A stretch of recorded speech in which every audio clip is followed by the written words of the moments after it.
오늘 저는 이 본문 역대하 34장 14절에서 19절 또 그리고 29절에서 33절 이 두 개의 구절을 통해서 재발견, 재도전이라는 제목으로 주의 말씀을 함께 나누고자 합니다.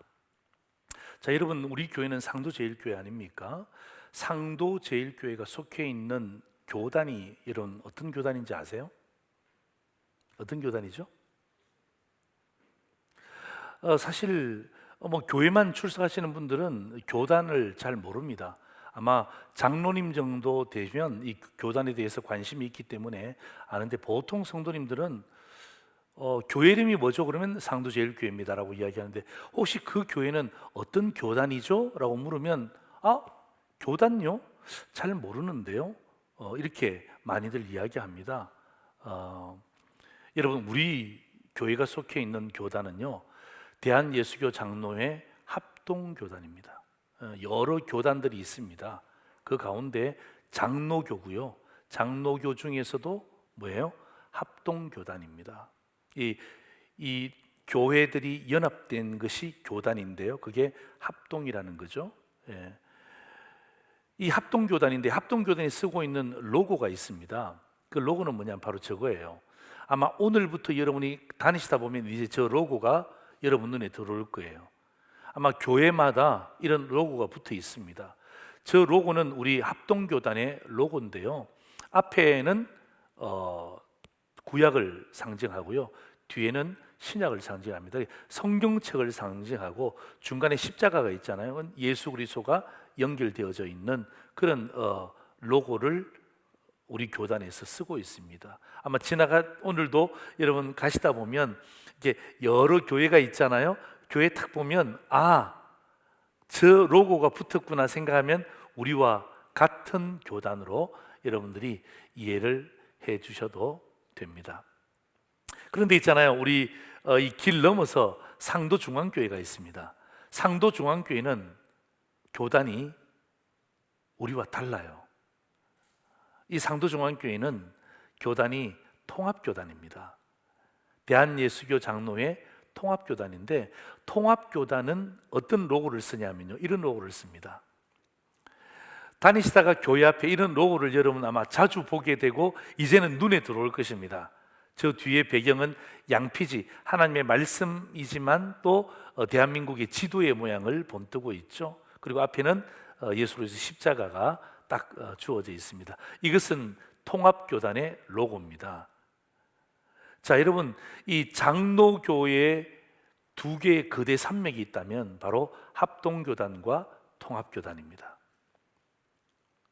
이 두 개의 거대 산맥이 있는데, 여러분, 이 두 개의 거대 산맥의 밑으로 들어가면 이 기둥이 있습니다. 뿌리가 있는데, 이 두 개의 기둥 밑에 가면 뿌리가 있는데, 이 뿌리가 뭐냐 하면 바로 개혁교회라는 것입니다. 개혁교회. 자, 여러분, 이 두 개는 원래 뿌리가 같다는 말이에요. 개혁교회라는 이름을 가지고 있는데, 그렇다면 질문해야죠. 왜 개혁교회라고 부르는가? 교단은 다르지만 뿌리가 개혁교회라는 것입니다. 여러분, 저기 영어 한번 보세요. Reformed Church라고 되어 있죠. 폼, 형식이 새로워졌다는 것입니다. 합동교단과 통합교단은 리폼드 처치입니다. 이건 뭐냐면 형식이 새로워졌다, 이 개혁교회를 지칭하는 말입니다. 여러분, 왜 개혁교회라고 이야기할까요? 여러분, 이것은 뭐냐 하면 개혁되지 않는 교회가 있기 때문이었습니다. 그리고 변화되지 않는 교회가 있었습니다. 그게 중세시대의 로만 카톨릭 교회였습니다.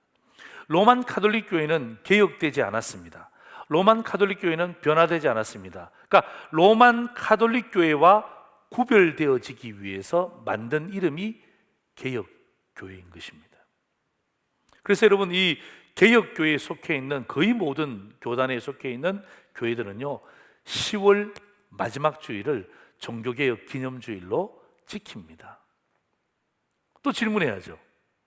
아니 목사님, 2월달도 있고 5월달도 있고 7월달도 있고 그리고 성탄절이 있는 12월달도 있는데 왜 하필이면 10월달입니까? 그죠? 10월 마지막 주일을 종교개혁 주일로 지키는 이유가 있습니다. 그 이유는 바로 여러분 마틴 루트가 34살 되었을 때에 아주 젊은 신부 아닙니까? 이 34살의 젊은 신부가 1517년 10월 31일, 그러니까 지금부터 504년 전 오늘입니다. 오늘이 10월 31일 아닙니까? 504년 전 오늘 비텐베르크 성당에다가 로만 가톨릭 교회를 향하여서 95개의 반망문을 붙이는 것입니다. 이것이 종교개혁의 첫 출발인 것입니다. 그래서 이 로만 가톨릭이 지배했던 그 중세 시대에 수많은 교회들이 타락의 길을 걷습니다. 그 타락의 길에서 다시금 돌아오기 위해서 종교개혁의 깃발을 올린 그 날을 기념하는 것뿐만 아니라 오늘날 우리 또한 그런 전철을 밟지 않도록 우리가 이 말씀을 통해서 우리의 삶에 기억하고 적용하는 그런 귀한 시간이 되기를 소망합니다. 그래서 여러분, 이 종교개혁 기념주일은 그냥 기념하는 것이구나 라고 생각하시면 안 되고, 이 종교개혁의 이 정신이 기념되어져서 내 삶을 다시금 새롭게 하는 일에 리폼드 될 수 있는 그런 교회, 리폼드 될 수 있는 그런 성도들이 되기를 바라는 하나님 아버지의 마음을 오늘 말씀에 담았습니다. 물론 오늘 저는 이 본문을 읽었습니다. 오늘 이 본문의 중요한 인물은 요시야 왕입니다. 요시야 왕, 그리고 오늘 종교개혁을 기념하는 루트에 대한 부분들, 그리고 여기서 끝나지 않습니다. 우리는 이 땅 가운데 어떤 종교개혁자가 되어야 될 것인가, 이 세 가지를 함께 제가 연결해서 여러분에게 어떤 의미에서는 가장 중요하고 간단하게 이 말씀을 여러분과 함께 나누고자 하는 것입니다. 요시야 왕의 종교개혁, 루트의 종교개혁. 그렇다면 우리는 이 시대에 어떤 종교개혁자로 삶을 살아야 될까? 오늘 저는 이 본문의 말씀을 가지고 두 가지의 말씀을 함께 나누고자 합니다. 첫 번째입니다. 우리 같이 한번 읽을까요? 시작. 종교개혁은 재발견하는 것이다. 한 번 더요. 시작. 종교개혁은 재발견하는 것이다. 종교개혁은 발견하는 게 아닙니다. 여러분, 이미 있는 것입니다. 이미 있는 것이 망가졌어요. 망가졌기 때문에 종교개혁을 통하여서 무엇하는 것입니까? 리발견하는 거예요. 재발견하는 거예요. 자, 오늘 여러분 이 역대하 34장 요시아의 종교개혁에 대한 이야기입니다. 요시아는 왕이지 않습니까? 여러분 8살에 임금이 되었습니다. 여러분 8살에 임금이 되어도 여러분 이 요시아 왕은 정말 대단히 인정과 존경을 받는 왕이 되어갑니다. 왜냐하면 그 왕의 마음 가운데 하나님의 심령이 주어진 거예요. 여러분 8살짜리가 뭘 하겠습니까? 아니요. 여러분 아무리 나이가 어려도 그 왕의 마음에 하나님의 심정이 들어가지니까 어떡합니까? 용기가 생기는 거예요. 그래서 오늘 여러분 이 역대하 34장은요 요시아 왕의 종교개혁을 다루는 내용입니다. 내용은 복잡하지 않습니다. 자, 여러분 오늘 본문 아니지만 역대하 34장 8절 한번 보실래요? 요시아가 왕에 있은 지 18째 해에 그 땅과 성전을 정결하게 하기를 마치고, 이 말은 1절부터 8절까지 성전을 좀 정결하게 청소를 했다는 것입니다. 그의 하나님 여호와의 전을 수리하여 하여 성전은 청소했지만 그러나 여호와의 전이 많이 망가진 거예요. 그래서 여호와의 전을 수리하려 하여 아샬라의 아들 사반과 시장 마세아와 또 서기관 요아스의 아들 요아를 보낸지라. 누가? 왕이. 다시 말하면 왕이 성전이 무너졌으니까, 회파되었으니까 수리할 것을 지시한 것입니다. 여러분 왜 성전이 무너졌을까요?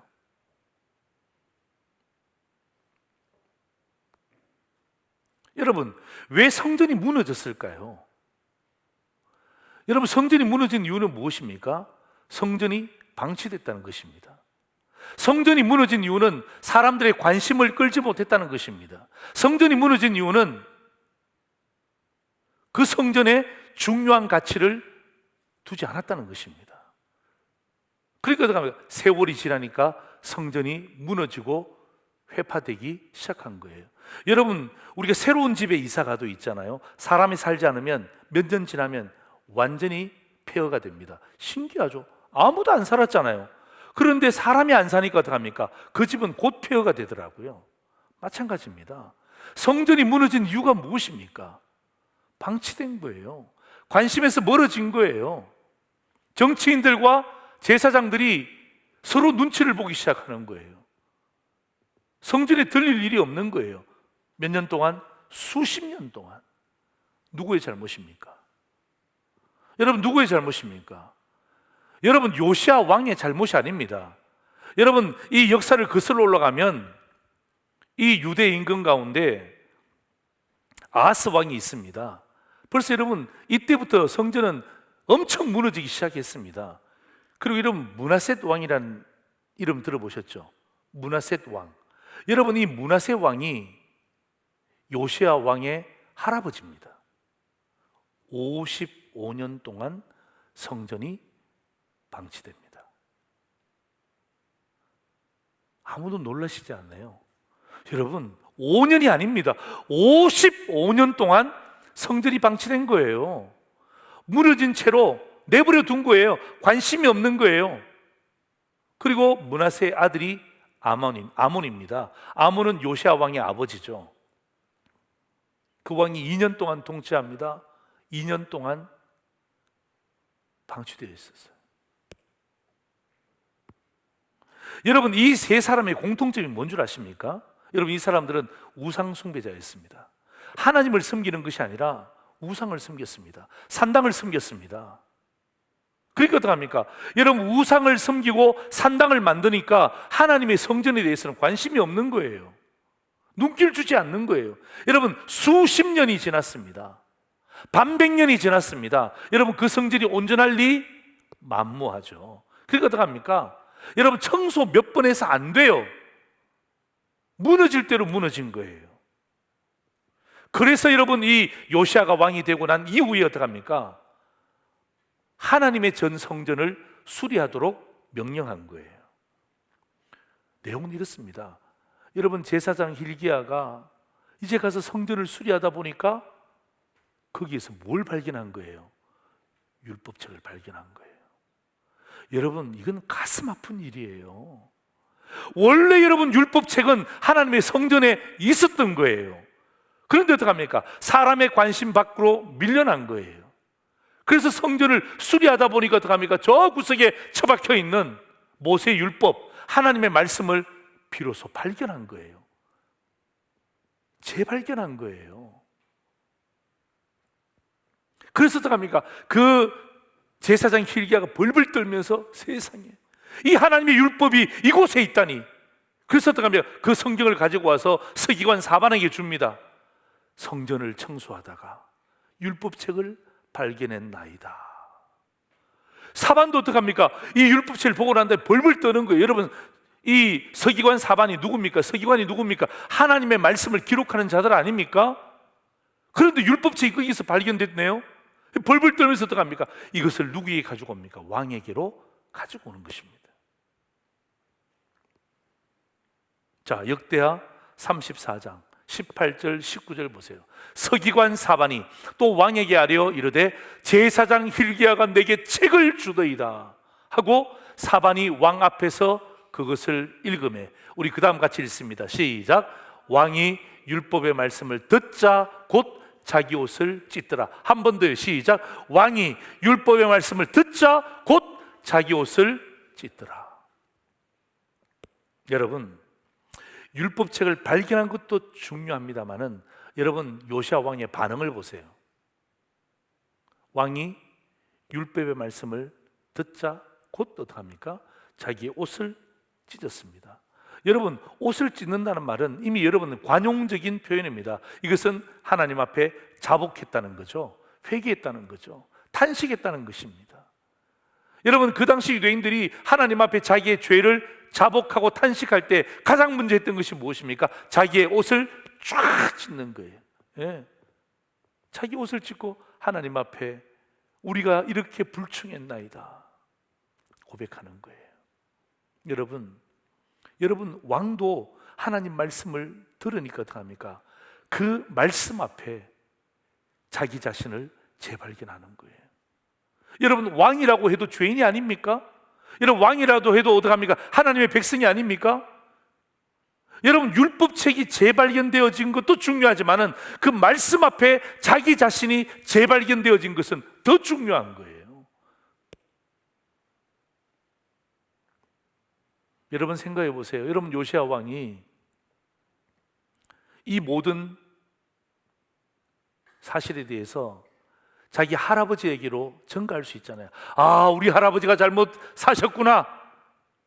우리 아버지가 잘못 사셨구나. 세상에 이런 일이 외부로 돌릴 수 있음에도 불구하고 이 요시야 왕은 말씀을 듣는 순간에 자기 옷을 찢으면서 결국은 어떡합니까? 자기 자신을 바라보게 된 거예요. 아, 내가 죄인이구나. 내가 잘못 살았구나. 내가 통치를 제대로 하지 못했구나 라는 것을 그가 깨달은 거예요.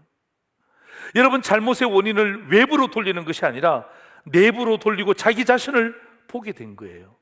여러분 종교개혁은 뭔 줄 아십니까? 바로 이거예요. 재발견하는 거예요. 저는요 내일부터 이제 어떤 의미에서 일상의 회복이 시작되잖아요. 비록 마스크는 끼고 있겠지만은 일상의 회복이 시작되어질 때 저는 상주의 모든 성도들에게 제가 부탁합니다. 권유합니다. 여러분 일상의 회복만 기뻐하지 마시고 여러분 다시 한 번 더 여러분의 신앙이 말씀 안에서 재발견되어지기를 주의 이름으로 축원합니다. 그 말씀 때문에 여러분이 누군지를 다시 한 번 더 깨닫기를 주의 이름으로 축원합니다. 그게 바로 종교개혁입니다. 종교개혁 복잡한 것 아닙니다. 여러분이 하나님 말씀 앞에서 재발견되어지는 거예요. 하나님, 내가 죄인입니다. 내가 코로나 핑계 대면서 이렇게 저렇게 요리조리 다녔던 죄인입니다. 내가 다시 한 번 더 하나님 내 신앙이 재발견되어지게 하옵소서. 여러분 루트 이야기를 좀 할까요? 여러분 마틴 루트가 성경을 몰랐을까요? 천만에요. 여러분 마틴 루트는 아주 젊은 신학자였습니다. 여러분 아주 젊은 신학자가 이미 비텐베르크 대학에서 그 명문 비텐베르크 대학에서 신학 박사학위를 받습니다. 여러분 신학 박사학위 아무나 받는 것 아니죠. 하나님 말씀을 모르는데 누가 신학 박사를 주겠습니까? 그리고 그가 젊은 나이에 신학 박사를 받고 난 다음에 그 비텐베르크 대학에서 성경을 강의하게 됩니다. 성경을 강의하게 되는데 그 비텐베르크 대학 안에 수도원이 있는데요. 그 수도원 아주 작은 그 다락방 안에서 자기가 강의를 준비하고 있었습니다. 강의안을 준비하고 있는 그 찰나에 성경을 보다가 어떡합니까? 여러분 로마서 1장 17절의 말씀이 자기의 눈에 확 들어온 거예요. 자기의 가슴을 팍 친 거예요. 이게 평소에 자기가 읽었던 말씀인데 로마서의 말씀을 모르는 것 아닙니다. 여러분 라틴어를 가지고 로마서를 엄청나게 연구하고 묵상한 마틴 루터였는데 그날따라 이 로마서 1장 17절의 말씀이 말씀을 준비하는 그의 마음 가운데 강타한 것입니다. 로마서 1장 17절이 뭔 줄 아십니까? 복음에는 하나님의 의가 나타나서 믿음으로 믿음에 이르게 하나니 기록된 바 오직 의인은 믿음으로 말미암아 살리라 함과 같으니라. 여러분 제가 마틴 루트의 그 고백록을 보니까 이 말씀을 읽을 때 이렇게 되어 있어요. 자기 자신의 온 몸과 영혼이 하나님 앞에 사로잡혔다 이렇게 기록하고 있어요.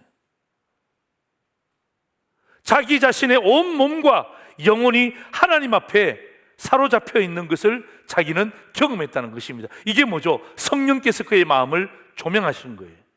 그래서 신학 박사 학위를 받았음에도 불구하고 깨닫지 못했던 구원의 원리를 마틴 루트가 깨닫는 거예요. 그래, 의인은 믿음으로 말미암아 산다. 구원은 예수 그리스도를 믿음으로 말미암아 받는다. 여러분 이게 신학 박사학위를 받기 전에도 몰랐단 말이에요. 근데 성령께서 그에게 딱 조명해 주시면서 어떡합니까? 이 성경 구절 로마서 1장 17절의 말씀이 이 마틴 루터의 마음에 강타가 된 거예요. 사로잡힌 거예요.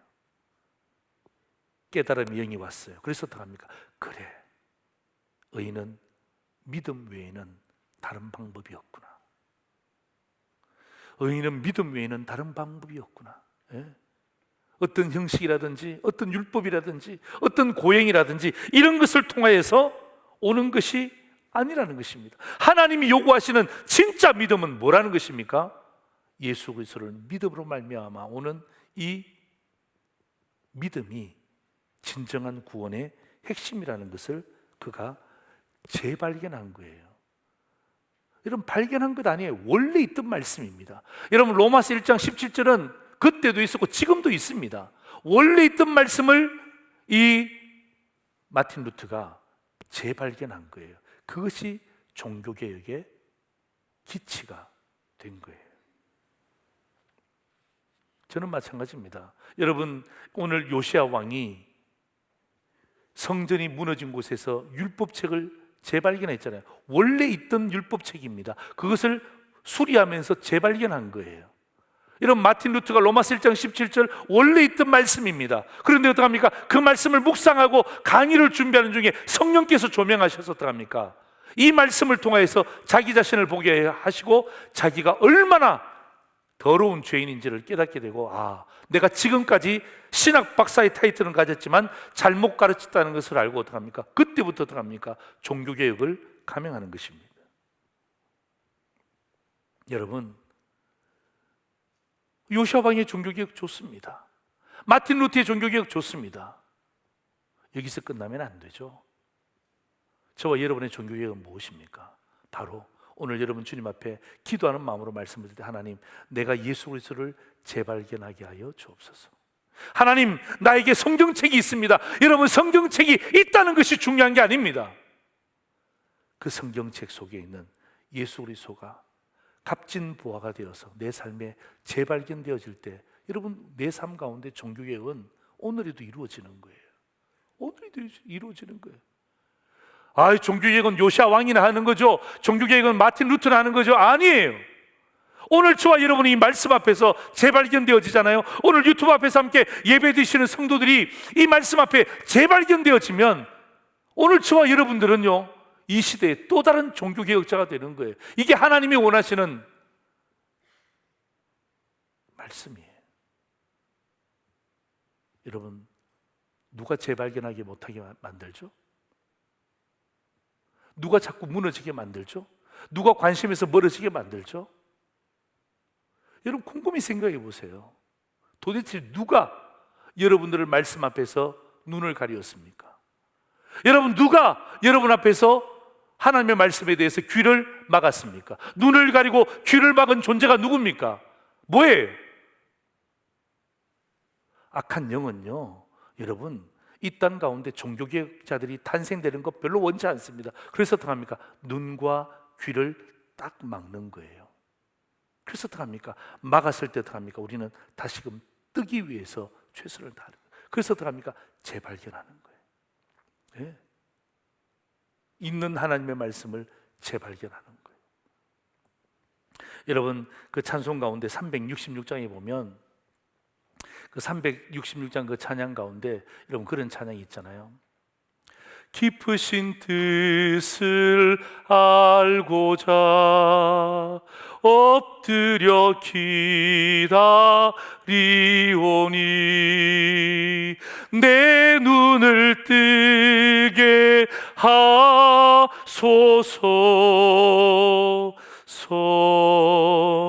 성령이여, 깊으신 뜻을 알고자 엎드려 기다리오니 내 귀를 열어 주소서.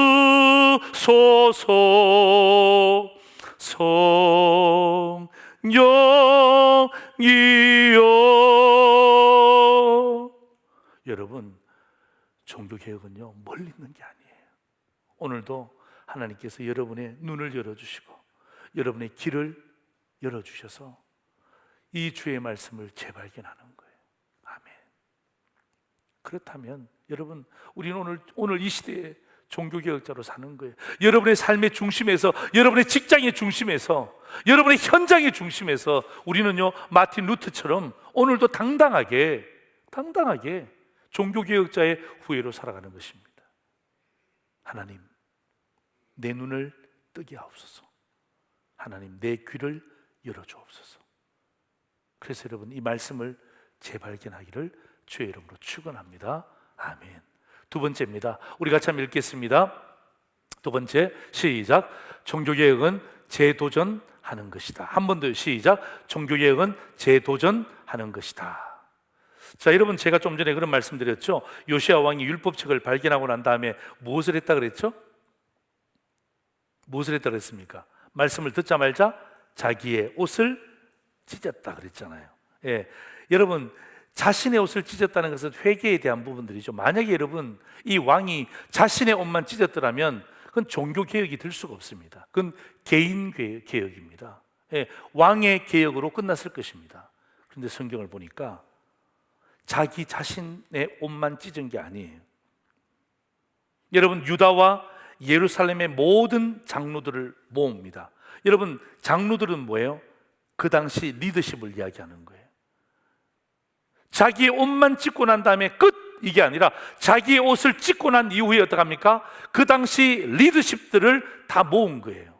여기에서만 끝나지 않습니다. 여러분, 역대하 34장 30절 31절 보십시오. 여호와의 전에 올라가며 유다 모든 사람과 예루살렘 주민들과 제사장들과 레위 사람들과 모든 백성이 노소를 막론하고, 모든 백성이 노소를 막론하고 다 함께 한지라. 왕이 여호와의 전 안에서 발견한 언약책의 모든 말씀을 읽어 무리의 귀에 들려 주었다는 것입니다. 자, 여러분, 왕이 한 것이 무엇입니까? 자기의 옷만 찢은 것이 아니라 장로들을 모았습니다. 그리고 이쪽 편에는 수많은 백성들을 다 모았습니다. 그리고 다시금 결단을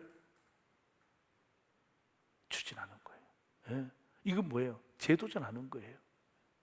왜냐하면 우리가 잘못 살았구나, 우리나라가 잘못되었구나라는 것을 깨닫자마자 어떡합니까? 자기 혼자만 옷을 찢는 것이 아니라 그 당시 리더십들과 수많은 백성들 앞에서 다시금 이 말씀에 대해서 재도전하는 거예요. 누가? 왕이. 이거 누가 해야 됩니까? 아버지가 하는 거예요. 이거 누가 해야 됩니까? 여러분, 회사의 사장님이 하는 거예요. 누가 해야 됩니까? 수많은 백성들이 있지만 그 가운데 하나님의 백성인 상주절이 성도들이 하는 거예요. 어떻게 합니까? 여러분, 이 재도전의 결과에 대해서 성경은 이렇게 이야기합니다. 여러분, 33절 한번 보세요. 이와 같이 요시야가 이스라엘 자손에게 속한 모든 땅에서 가정한 것들을 다 제거하여 버리라고 이야기합니다. 여기서 끝나지 않습니다. 이스라엘의 모든 사람으로 그들의 하나님 여호와를 섬기라 합니다. 요시야가 사는 날에 백성이 그들의 조상들의 하나님 여호와께 복종하고 떠나지 아니하였더라. 굉장히 좋은 결론으로 마무리되어지고 있습니다. 여러분, 오늘 이 종교개혁은 제가 재도전하는 거라고 이야기하는 이유가 바로 여기 있습니다. 여러분, 33절을 잘 보시면요, 재도전은요 그냥 막 도전하는 것 아닙니다. 한번 해보자, 하라니까 한번 해보자. 여러분, 그렇게 무지막지한 도전이 아닙니다. 여러분, 재도전은요 컨셉이 있습니다. 재도전을 시작하려면 반드시 첫 번째로는 비워야 됩니다. 두 번째로는 채워야 됩니다. 첫 번째는 뭐 한다고요? 비워야 되는 거예요. 두 번째는 뭐 하는 거예요? 채워야 되는 거예요. 자, 33절 성경 구절 한 번 더 띄워주세요. 이와 같이 요시야가 이스라엘 자손에게 속한 모든 땅에서 가정한 것들을 다 제거하여 버리라. 이건 뭐죠? 비우는 거예요. 이게 재도전의 컨셉이에요. 가정한 것들, 우상들을 버리라는 것입니다. 이런 버리면 그 자리가 비어 있잖아요.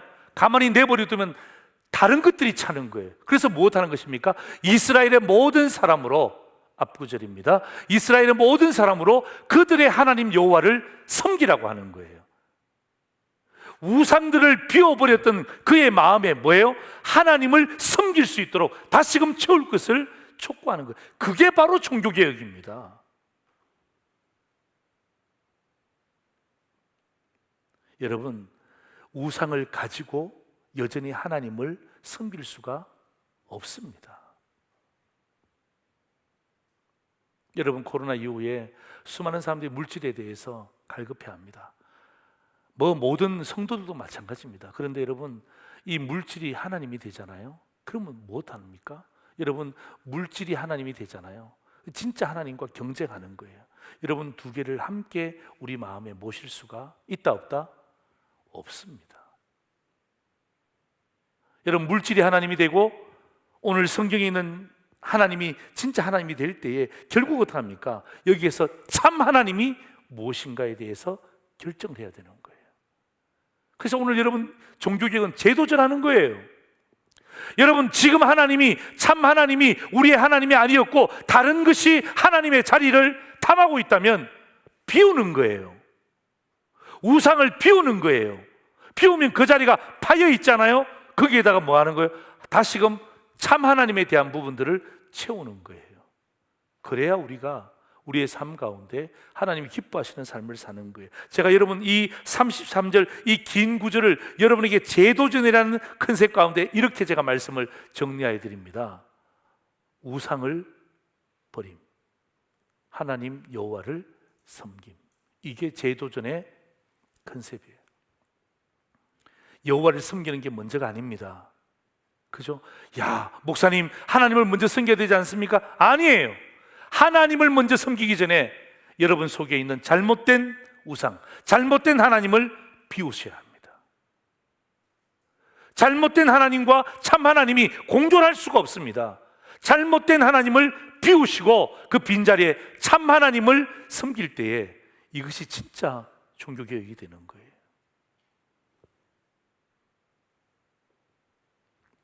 오늘날도 마찬가지입니다. 여러분, 이제 우리가 내일부터 일상의 회복을 꿈꾸고 있지만 여러분, 제가 말씀드렸죠. 왜 일상의 회복만 꿈을 꾸십니까? 신앙의 회복은 왜 여러분의 기도 제목이 아닙니까? 하영여행의 회복은 왜 저 뒤로 던져놓습니까? 아니에요. 일상의 회복, 하나님이 우리에게 주시는 선물이 된다면, 이게 진짜 값진 선물이 되려면 일상의 회복뿐만 아니라 여러분의 신앙의 회복, 여기에 대해서 뭐 하는 거예요? 재도전하시는 거예요. 아시겠어요? 네. 비우십시오. 비우십시오. 그리고 그 빈자리에 채우십시오. 여러분, 이 마틴 루터가 종교개혁을 할 때에 여러분, 로마 가톨릭 교회가 얼마나 부패했는지 여러분 이미 제가 몇 번 말씀을 드렸습니다. 예, 몇 번 말씀을 드렸어요. 정말 무너질 대로 무너졌습니다. 여러분, 이 루터는요, 이 말씀의 본질을 깨닫고 난 다음에 교회의 사명을 확립한 거죠. 아, 교회의 사명은 하나님의 말씀의 회복이다. 예? 본질로 돌아가는 것이다. 교회로 돌아가는 것이다. 말씀으로 돌아가는 것이다. 이게 마틴 루터의 재도전이 된 거예요. 여러분 보십시오. 여러분 잘 아시는 것처럼 이 종교개혁 당시에 로마 가톨릭 교회의 우상이 무엇이었습니까? 성직 매매 아닙니까? 여러분, 어떻게 성직을 돈으로 살 수 있단 말입니까? 이게 말이 안 되는 거잖아요. 하나님을 알지도 못하는 사람들이, 하나님에 대해서 배우지도 않는 사람들이 돈을 주고 어떡합니까? 그 성직을 매매하는 것입니다. 그래서 어떡합니까? 가운을 입고 다니는 거예요. 사람들이 막 인사하니까 너무 좋아 보이는 거예요. 여러분, 그 당시 성직 매매는요, 이게 유행이었습니다. 어느 날 갑자기 목회자가 되는 거예요. 어느 날 갑자기 사람이 달라지는 거예요. 뭐를 통하여서? 이 성직 매매를 통하여서. 그러니까 어떡합니까? 말씀을 전하는 자들이 돈에 의해서 좌지우지 되니까 어떡합니까? 그 말씀이 옳은 말씀이 되겠습니까? 여러분, 면죄부 판매가 웬 말입니까? 여러분, 면죄부가 뭐예요? 여러분, 교회에서 돈을 받고 죄를 사해 주시는 것 아닙니까? 여러분, 지금 생각하면 말도 안 되는 거잖아요. 그렇게 하면 안 하세요? 네. 여러분, 이게 말이 되는 이야기입니까? 교회에서 돈을 받고 어떻게 죄를 사해 줄 수 있습니까? 있을 수가 없잖아요. 그런데 그 당시에 이것은 우상이었습니다. 대부분의 교회가, 대부분의 신부들이, 대부분의 성도들이 다 여기에 동의한 것입니다. 조그만 죄를 지으면 조금 바치면 사해지는 거예요. 큰 죄를 지으면 큰 돈을 바치면 사해지는 거예요. 얼마나 타락한 교회가 되었습니까? 그리고 여러분, 그 당시는 있잖아요, 이 모든 예배의 이 설교와 예전을 라틴어로 했습니다. 라틴어로. 저는 신대원에서 히브리어 조교를 했고요, 또 헬라어를 배웠는데요, 여러분, 이 히브리어와 헬라어 배우기도 해도 굉장히 어렵습니다. 그런데 라틴어는 더 어렵습니다. 그런데 여러분 생각해 보세요. 여러분, 그 당시에 많은 관중들이, 이 청중들이 농부들입니다.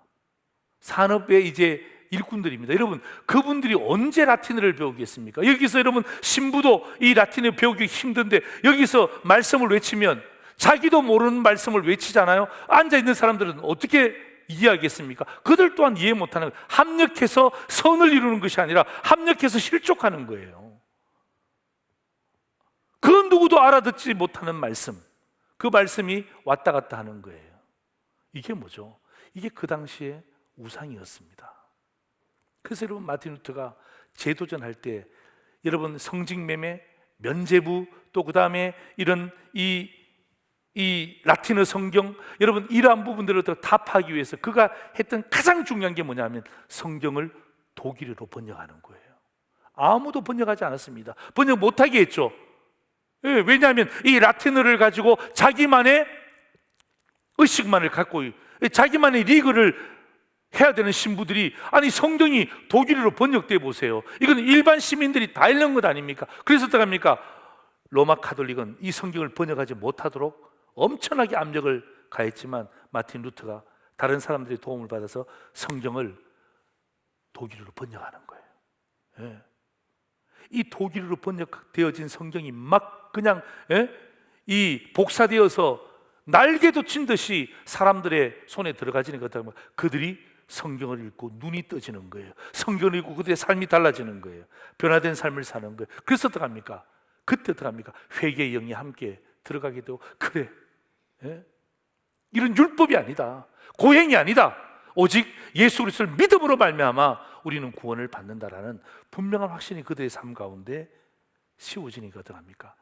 그들의 삶이 새롭게 재도전되어지는 거예요. 뭐예요? 우상을 버리고 거기에 다시금 하나님 말씀으로 섬김이 딱 들어간 거예요. 여러분, 종교개혁은요 멀리 있는 게 아니에요. 저는 오늘 이 말씀을 여러분과 함께 나누면서 제 무릎을 쳤어요. 우리가 종교개혁 그러면 저 멀리 있는, 오늘도 제가 말씀드렸죠, 504년 전에, 오늘 그러니까 504년, 100년도 아니고 200년, 300년, 400년, 500년, 우와, 그걸로 끝나는 게 아니고요, 이 종교개혁은 오늘 우리에게도 필요한 거예요. 그래서 재발견하고 재도전하는 거예요. 말씀을 정리합니다. 사랑하는 성도 여러분, 신약 성경은 우리 몸이 성전이래요. 우리의 삶이 성전이래요. 우리의 생각이 성전이래요. 그런데 여러분, 코로나 때에 또 지금 오늘을 되돌아보면 여러분, 우리의 성전이 무너져 있지 않습니까? 혹시 방치되어 있지 않습니까? 그 가운데 하나님의 말씀이 있는 거예요. 그래서 어떡합니까? 오늘을 기점으로 해서 다시금 그 말씀을 재발견하는 거예요. 그리고 그 말씀을 통해서 내 자신을 재발견하는 거예요. 여러분, 오늘 이 말씀을 통해서 여러분이 하나님 앞에서 재발견되어진 모습으로 일상의 회복으로 가야 그 일상은 기쁜 일상이 되는 거예요. 감사한 일상이 되는 거예요. 여러분, 이 신앙에 대한 재발견, 하나님 말씀에 대한 재발견이 없이 그냥 내 마음의 소원, 그냥 재발견되었으면 좋겠다, 여러분, 그게 저와 여러분에게 기쁨을 주는 것이 아니라 진짜 오늘 이 말씀을 통해서 하나님, 내가 재발견되게 하옵소서. 오늘 이 의식을 가지고 일상의 회복으로 들어갈 때 여러분의 삶과 저는 정말 기뻐하는 거예요. 두 번째, 여러분, 우리 자신이 부패한 교회가 아닙니까? 여러분, 우리 자신이 어쩌면 중세 시대처럼 그러한 교회가 아닙니까? 옛날에는 믿음이 뜨거웠는데 지금 돌아보면 그죠? 그냥 온갖 잡동사니가 함께 섞여 있어서 이게 진짜 크리스찬인지 아니면 기복신앙으로 살아가는지 아니면 이건 크리스찬도 아니고 기독교인도 아니고 그냥 잡탕처럼 살아간다면 여러분 뭐 하는 것입니까? 오늘 이 말씀을 통해서 어떻게 합니까? 재도전하셔야 됩니다. 예? 우상을 비우시고 그 빈 곳에다가 다시금 하나님의 말씀을 심는 것, 그게 뭐죠? 그게 바로 종교개혁입니다. 오늘 여러분 이 말씀 재발견되어지고 재도전하는 이 두 가지가 종교개혁의 가장 핵심인 것처럼 오늘도 우리의 삶에서 이러한 일들이 여러분 내일부터 여러분의 삶 가운데 충만하게 일어나기를 주의 이름으로 축원합니다. 아멘. 기도하겠습니다.